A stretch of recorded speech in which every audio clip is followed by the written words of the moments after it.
Also, a heads up, we got a weekend closure you need to look out for. Southbound I-35E, the ramps to and from 77 in Eagan and Apple Valley, they will be closed. This actually starts this morning at 9 a.m. It's going to run all weekend long through Monday at 5. Those closures are needed to finish up the ramp repairs. This morning, communities are still recovering from a cyber attack. And now the U.S. is investigating if the country we're at war with was behind this all. Let's get you caught up from the live desk. Barrett Leone joining us now this morning because Minnesota Senator Amy Klobuchar, she's now weighing in, Barrett. Yeah, she is, and she says protecting Minnesotans is a top priority.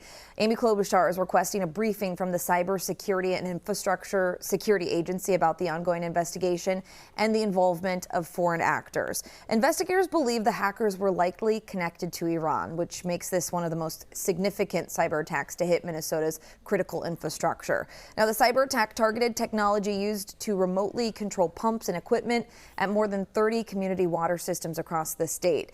Cities including Plymouth, South St. Paul, and Brom quickly disconnected affected systems and switched to manual operations, preventing any disruption to water service. And the feds, they're working to officially identify the culprit, but say they're also investigating whether someone could have made the attack look like it came from Iran.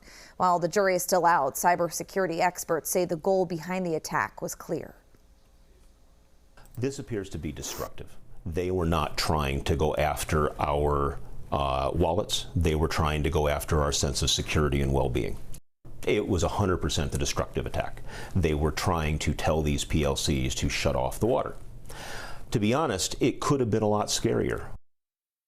The FBI says similar attacks have been reported in at least 7 states. They're urging utilities across the country to disconnect internet-exposed control systems while this investigation plays out. And this isn't the first time we've seen something like this happen. Iran-linked hackers have previously targeted U.S. water utilities back in 2023. Yeah, I mean, it's scary stuff, but I mean, that's obviously the point there. Yeah. All right, Barrett, thank you.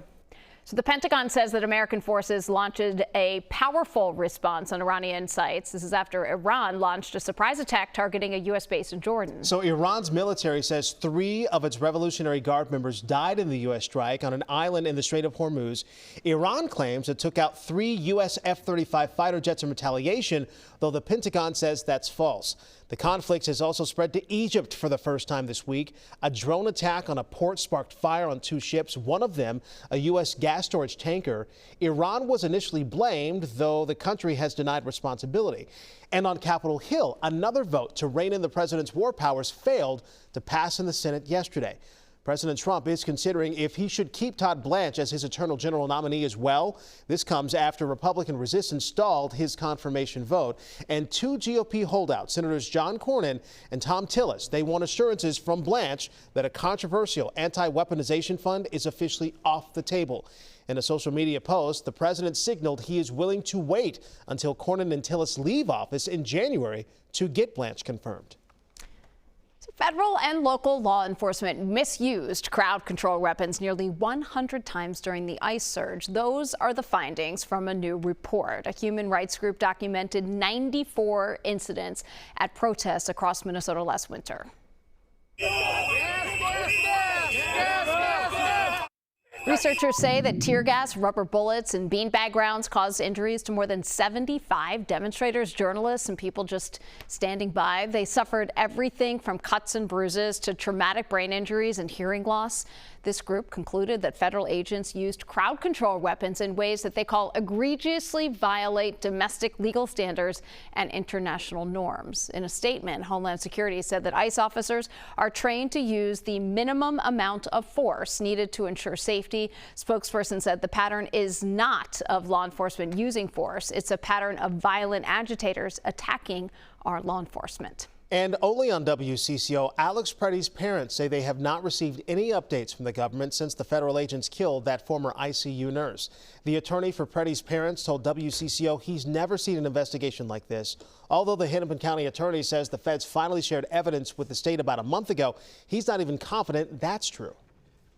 I met with Dan Rosen, the United States attorney. He would neither confirm nor deny that any information had been shared or provide any real meaningful information to this family. The family has lost a son. Under the law, under the Crime Victims Act, the family is entitled to be consulted with and provided meaningful updates.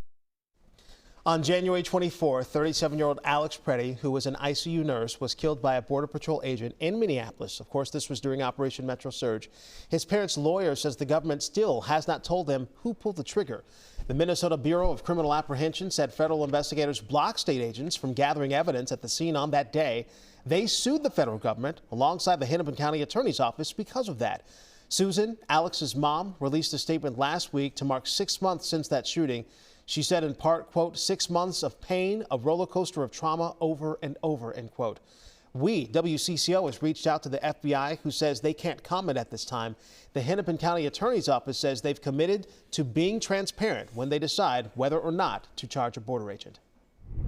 New this morning, a St. Paul foundry closing after a class action suit filed by neighbors. So this suit against Northern Iron, it was over allegations of pollution in the Payne-Phelan neighborhood.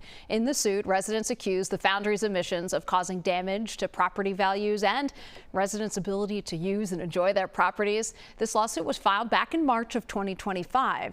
So Northern Iron faced a fine back in 2023. This is over $41,000 by the Minnesota Pollution Control Agency, as that was for air quality permit violations. The facility will fully close by the end of the year. This is according to the state rapid response team. And another closure, which has been a fixture in St. Paul, was just announced as well. Pearson's Candy Company shutting down its manufacturing plant in the capital city. It's been a staple in St. Paul for more than 70 years. Company told the state it does not have enough money to keep that plant running. That means around 80 employees will be out of a job. Pearson's makes the nut goodies and the salted nut roll. Company says it's looking to move some of its products to a partner. That way they can still be made.